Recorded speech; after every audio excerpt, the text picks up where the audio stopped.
അപ്പോൾ നമ്മളിന്ന് വന്നിട്ടുള്ളത് അവൽ വെച്ചിട്ടുള്ള ഒരു ജ്യൂസിൻ്റെ വീഡിയോ ആയിട്ടാണ്. അപ്പോൾ അതെങ്ങനെയാണ് തയ്യാറാക്കുന്നതെന്ന് നോക്കാം. അതിനായിട്ട് ഞാനിവിടെ 1 കപ്പ് അവലാണ് എടുത്തിട്ടുള്ളത്. അപ്പോൾ ഞാനൊരു പാൻ അടുപ്പത്ത് വെച്ചിട്ടുണ്ടായിരുന്നു. അത് ചൂടായപ്പോൾ അതിലോട്ട് അവൽ ചേർത്ത് കൊടുത്ത് നന്നായിട്ടൊന്ന് വറുത്തെടുക്കാം. അപ്പോൾ മധുരത്തിന് ആവശ്യമായിട്ട് ഞാനിവിടെ ഒരു 7-8 ഈത്തപ്പഴം എടുത്തിട്ടുണ്ട്. അപ്പോൾ അതൊന്ന് കുരു കളഞ്ഞ് കുതിർത്തിയെടുക്കാം. അപ്പോൾ ഞാനെടുത്ത അവലിന് കണക്കായിട്ടാണ് ഞാൻ എടുത്തിട്ടുള്ളത്. കൂടുതൽ അവലെടുക്കുകയാണെങ്കിൽ അതിനുള്ള ഈത്തപ്പഴം കൂട്ടിയെടുത്താൽ മതി. അപ്പോൾ ഒരു മിക്സിയുടെ ജാറിലോട്ട് നമുക്ക് ഈ അവലൊന്ന് ഇട്ട് കൊടുത്തതിന് ശേഷം ഒന്ന് പൊടിച്ചെടുത്തിട്ട് വരാം.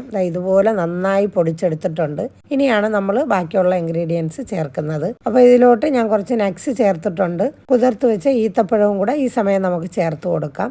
ഇനി ചേർത്ത് കൊടുക്കുന്നത് പാലാണ്. അത് കവർപ്പാലോ തേങ്ങാപ്പാലോ ഏത് വേണോ നിങ്ങൾക്ക് എടുക്കാം. ഞാനിവിടെ എടുത്തത് കവർപ്പാൽ കാച്ചിയതാണ്. അപ്പോൾ കുറച്ച് ഞാൻ അതിൽ ഒഴിച്ചു കൊടുത്തിട്ടുണ്ട്. ബാക്കി ഞാൻ മാറ്റി വെച്ചിട്ടുണ്ട്. ഇനി ഞാൻ ചേർത്ത് കൊടുക്കുന്നത് പിസ്ത ഫ്ലേവറാണ്. അപ്പോൾ അതിന് പകരം നിങ്ങൾക്ക് അതില്ലെങ്കിൽ ഏലക്ക ചേർത്ത് കൊടുത്താലും മതി. അത് ചേർത്ത് കൊടുത്തില്ലെങ്കിലും കുഴപ്പമില്ല. നല്ല അടിപൊളി ജ്യൂസാണ്.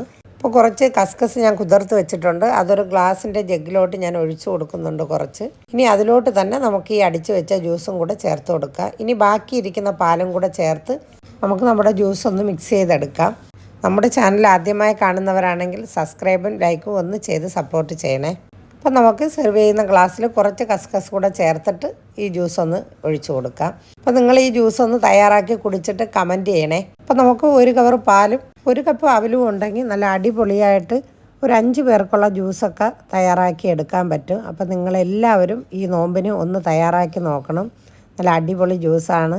ഇനി നമുക്ക് കുറച്ച് നട്ട്സ് കൂടെ അതിലോട്ട് ചേർത്ത് കൊടുക്കുന്നുണ്ട്. അപ്പോൾ അത് വേണമെങ്കിൽ ചേർത്താൽ മതി. ഇടയ്ക്കൊന്ന് കടിക്കാൻ കിട്ടുമ്പോൾ നല്ല ടേസ്റ്റ് ആയിരിക്കും. ഇല്ലെങ്കിൽ ഇതുപോലെ അവൽ ചേർത്ത് കൊടുത്താലും മതി. അപ്പോൾ നിങ്ങൾ പ്രത്യേകം ശ്രദ്ധിക്കേണ്ട ഒരു കാര്യം, അവൽ ജ്യൂസ് അടിക്കുമ്പോൾ ഈ വീഡിയോയിൽ കാണുന്ന അതേ ഒരു കട്ടിയിൽ വേണം നിങ്ങൾ അടിച്ച് കുടിക്കേണ്ടത്.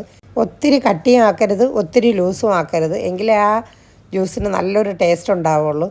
നല്ല അടിപൊളി ടേസ്റ്റാണ്. പെട്ടെന്ന് തയ്യാറാക്കാൻ പറ്റും. അപ്പോൾ ഒത്തിരി ചിലവും ഇല്ല. അത് മാത്രവുമല്ല, ഈ ഒരു ഗ്ലാസ് ജ്യൂസ് കുടിക്കുകയാണെങ്കിൽ നമുക്ക് വിശപ്പിനും ദാഹത്തിനും രണ്ടിനും കൂടി ഈ ഒരു ഗ്ലാസ് ജ്യൂസിൻ്റെ ആവശ്യമേ വരുള്ളൂ. അപ്പോൾ ഈത്തപ്പഴം വേണ്ടാത്തവർക്ക് പഞ്ചസാരയോ ശർക്കരയോ ചേർത്ത് ഈ ജ്യൂസ് തയ്യാറാക്കാവുന്നതാണ്. അങ്ങനെയാണെങ്കിലും നല്ല ടേസ്റ്റാണ്. ഇനി നല്ലൊരു വീഡിയോയുമായി വരുന്നത് വരെയും എല്ലാവർക്കും അസ്സലാമു അലൈക്കും.